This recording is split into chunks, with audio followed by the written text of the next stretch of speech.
अहम खबर देंगे। भारतीय पंजाब के शहर अमृतसर के इलाके श्री हरमिंदर साहब में मुकम्मल ब्लैकआउट हो गया है और बताया जा रहा है कि शहरी घरों में रहें, ऐलानात किए जा रहे हैं और लाइट्स बंद रखने के अहकाम जारी किए गए हैं। भारतीय पंजाब के शहर अमृतसर के इलाके श्री हरमिंदर साहब में मुकम्मल ब्लैकआउट हो गया है और साथ ही साथ ऐलानात किए जा रहे हैं कि शहरी घरों में रहें, बाहर ना निकलें, लाइट्स बंद रखें। अमृतसर इंतजामिया ने हुक्म जारी किया है। अपडेट कर रहे हैं भारत पंजाब के शहर अमृतसर के इलाके श्री हरमिंदर साहब में मुकम्मल ब्लैकआउट हो गया है और साथ ही साथ अमृतसर इंतजामिया की जानिब से कहा गया है कि शहरी घरों में रहें और बाहर की लाइट्स बंद रखें और साथ ही साथ महफूज मकाम पर रहें, गैर ज़रूरी तौर पर बाहर ना निकलें। भारतीय पंजाब के शहर अमृतसर के इलाके श्री हरमिंदर साहब में मुकम्मल ब्लैकआउट हो चुका है और इंतजामिया की जानिब से अहकाम जारी किए गए हैं कि शहरी घरों में रहें, बाहर की लाइट्स भी बंद रखें। अपडेट कर रहे हैं आपको कि भारतीय पंजाब के शहर अमृतसर के इलाके श्री हरमिंदर साहब में मुकम्मल ब्लैकआउट हो गया है और साथ ही साथ शहरी इंतजामिया की जानिब से बाकायदा तौर पर अहकाम जारी किए गए हैं। कहा गया है कि शहरी घरों में रहें, बाहर की लाइट्स बंद रखें। अपडेट कर रहे हैं भारतीय पंजाब के शहर अमृतसर में मुकम्मल तौर पर ब्लैकआउट हो गया है और बाकायदा तौर पर इंतजामिया की जानिब से अहकाम जारी किए गए हैं कि शहरी घरों में रहें, बाहर की लाइट्स बंद रखें। इस पर मज़ीद बात करेंगे ब्रिगेडियर रिटायर्ड नादिर साहब ने हमें जान किया। डायरेक्टर साहब बहुत शुक्रिया आपकी कीमती वक्त का। क्या कहेंगे, आज की रात बहुत अहम है, साथ साथ वज़ीर दिफा की जानिब से कहा गया कि मुमकिन है कि आज कुछ हो सकता है आज की रात, तो क्या कहेंगे आप इस हवाले से?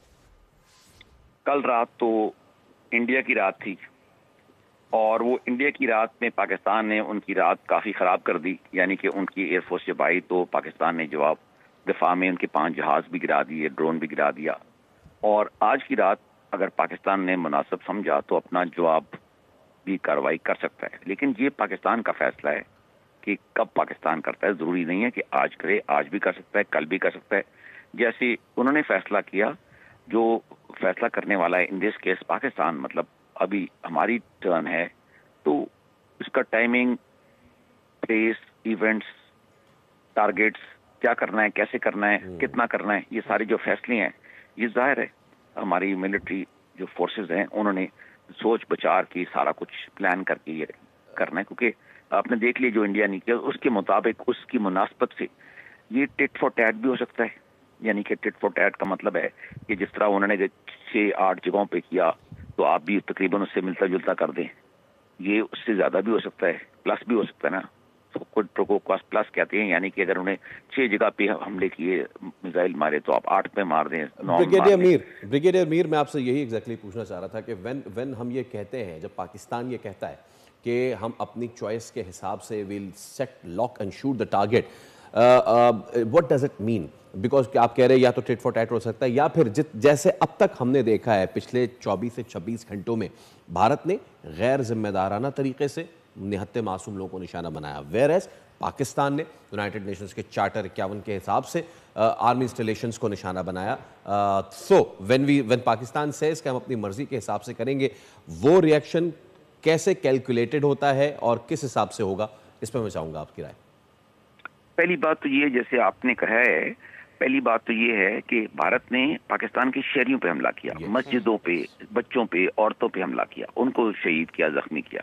पाकिस्तान मोस्ट लाइकली उनके सिविलियन टारगेट्स को से शुरू नहीं करेगा, बल्कि मिलिट्री टारगेट्स से दूसरे जो इंफ्रास्ट्रक्चर टारगेट्स हो सकते हैं उन पे कर सकता है। अभी तो कहना मुश्किल है और नाम है, कहना चाहिए कि एग्जैक्टली क्या करेगा, नाम है क्योंकि ये जो ऑपरेशन होती हैं उसकी पहले बात नहीं की जाती है, आपको पता ही है। बहरहाल ये एक पॉइंट हो गया। दूसरी बात ये है कि ये मैं बता रहा था, पहली बात टिट फॉर टैट का मतलब है तकरीबन निस्बतन उसी तरीके से, और दूसरा क्विड प्रो को प्लस, यानी कि आप ये समझिए कि जो उन्होंने किया उससे थोड़ा सा ज्यादा बढ़ के, ठीक है, एक्स्ट्रा थोड़ा उससे ज्यादा, मतलब 6 टारगेट करें आप 8 कर दें। मिसाल के तौर पे उन्होंने 10 मिसाइल मारे या 20 मिसाइल मारे हैं, तो उसके अगर 10 मारे तो 12 मार दें, 20 मारे हैं तो 22 मार दें, मतलब उससे निस्बतन ज्यादा। और तीसरी स्टेज होती है, उसको कहते हैं डिसप्रोपोर्शनेट रिस्पॉन्स, जिसको कहते हैं ईंट का जवाब पत्थर से, कि अगर उन्होंने 10 मिसाइल मारे हैं तो आप 20, 30, 40, 50 मार दें, 100 मार दें, मतलब कि बहुत ज्यादा उससे कार्रवाई कर दें। और दूसरा चॉइस ऑफ टारगेट्स, कि आप किस चीज को हट करते हैं, वो बहुत सारे हैं इंडिया में, बेतहाशा टारगेट्स हैं, तो इस पे इसको कहना बिल्कुल मुनासिब नहीं है कि वो क्या होंगे और कैसे होंगे। اس کے لیے we have to wait and leave it to the professionals who are doing the job and doing a good job. آپ نے دیکھا کل پی ایف نے کیا کارنامہ کیا. تو اس طرح انشاءاللہ ہماری میزائل فورسز اور باقی بھی اسی طرح جیسے کل رات کو ہوا, جب بھی ضرورت وہ ہوگی تو کریں گے. ہو سکتا ہے آج ہو سکتا ہے آج کے بعد ہو, مطلب یہ ٹائمنگ بھی کوئی پریشر میں نہیں آنے کی ضرورت نہیں ہے. پاکستان نے جواب دینا ہے اور جواب دے گا, اور پاکستان کا حق ہے, جواب دینا ضروری ہے. اگر آپ جواب نہیں دیں گے تو وہ پھر یہ جو کیا انہوں نے وہ آپ کے شہروں میں پھر ہٹ کریں گے. اور آپ نوٹ کریں 2019 میں انہوں نے کشمیر میں کیا, ادھر ناردرن ایریا میں کیا, اس وقت بھاولپور تک گئے.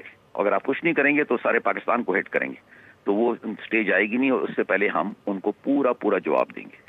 نہیں صاحب, اس سے پہلے بھی فیصل بھائی نے ایک سوال اٹھایا تھا پروگرام میں کہ کیا بھارت چیک کر رہا ہے بار بار پاکستان کی قوت کو, پاکستان کے دفاعی نظام کو, کچھ ایک ایسکلیشن کرتا ہے اس کے بعد پیچھے ہٹ جاتا ہے. آپ اب کی صورتحال کو کیسے دیکھتے ہیں؟ مسلسل 2016 سے یہ انسیڈنٹ چلتے چلے آ رہے ہیں. نہیں, یہ جو خیال ہے نا پاکستان میں کہ وہ پاکستان کی قوت کو ٹیسٹ کرتا ہے, یا یہاں پر کچھ لوگ سیاسی باتیں بھی کرتے ہیں کیونکہ سیاست پہ زیادہ زور ہوتا ہے پاکستان میں, ایسے نہیں ہے. یہ مائنر پوائنٹ ہے, مطلب ٹھیک ہے یہ سب کچھ شامل ہوتا ہے ایک جنگ کی صورت میں, لیکن دیز آر دی مائنر, یہ چھوٹے پوائنٹس ہیں. جو مین پوائنٹ ہے نا, میجر جو ہے بڑا, وہ ہے بھارت کا جیو پولیٹیکل ایجنڈا. آپ یہ دیکھیں بھارت چاہتا کیا, اوور آل دیکھیں نا, سی دا بگر پکچر. بگر پکچر میں وہ اپنے آپ کو اسٹیبلش کر رہا ہے جان دنیا کے اندر ایز اے گریٹ پارٹ, بڑی طاقت کے طور پہ. اور اس کا پہلا رائیول اس کے خیال میں بھارت کی بات کر رہا ہوں, میں یہ نہیں کہہ رہا کہ ایسے ہے یا ہم کہہ رہے ہیں, میں یہ کہہ رہا ہوں کہ ان کے ذہن میں انڈین جو پروپیگنڈا ہے اور وہ جو ساری ان کی نفسیات ہیں, اس میں رکاوٹ ان کے سامنے, یا جو ملک ان کا دشمن سمجھتے ہیں, اور جو لوگ ہیں مسلمان پاکستان ہے, Muslim Islamic Pakistan is the first enemy for them, this point number 1. تو اس کو وہ توڑنا چاہتے ہیں, سارا دن یہی باتیں کرتے ہیں, 4 ٹکڑے کر دو, ٹرپل کر دو, بلوچستان کو الگ کر دو, آزاد کشمیر پہ قبضہ کر دو. سارا آپ دیکھ لیں, سارا دن انڈین میڈیا جو کہتا ہے وہ وہی کہتا ہے جو ان کی اسٹیٹ پالیسی ہے, یہ ان کی ریاست کی پالیسی ہے جو انڈین میڈیا کہتا ہے. وہاں یہ آزادی نہیں ہے کہ اپنے دل سے آپ سمجھتے ہیں, یہ سارے جو لوگ بول رہے ہوتے ہیں انڈیا کے میڈیا کے, یہ اپنے خواہشات یا اپنی آزاد جو ان کی اوپینینز ہیں, انڈیپینڈنٹ اوپینینز یوز کرتے ہیں. It's not like that, it's all scripted. یہ مطلب کہ وہاں سے اسکرپٹ آتی ہے دلی سے, ان کی اداروں سے, تو اس پہ وہ چلتے ہیں. اور ابھی کل سے خبر یہ آ رہی ہے, جو ویو چل رہا ہے پاکستان میں بھی دنیا میں, کہ 2 دن پہلے تک جو انڈین پروپیگنڈسٹ ہائپ پہ تھے کہ پاکستان کا یہ کر دو وہ کر دو, جب سے 5 جہاز گرے ہیں وہ تھوڑا سا ان کا جو پروپیگنڈا ہے, یا جو ان کی بہت زیادہ جو ایئرز میں تھے, they come down to ground level, ان کو فکر ہو گئی. اور اب لیٹسٹ ایک اور خبر چل رہی ہے, یہ میں ابھی کرنٹ سنا رہا ہوں, کہ وہ چاہ رہے ہیں کہ میڈیشن ہو جائے, اور بیسکلی وہ چاہ رہے ہیں کہ پاکستان ریٹیلیٹ نہ کرے, اور پاکستان جوابی کارروائی نہ کرے, جو کہ پاکستان کرے گا. بالکل. اوکے, ہمارے ساتھ ہی رہیے گا بریگیڈیئر صاحب. Meanwhile we have been joined with Republican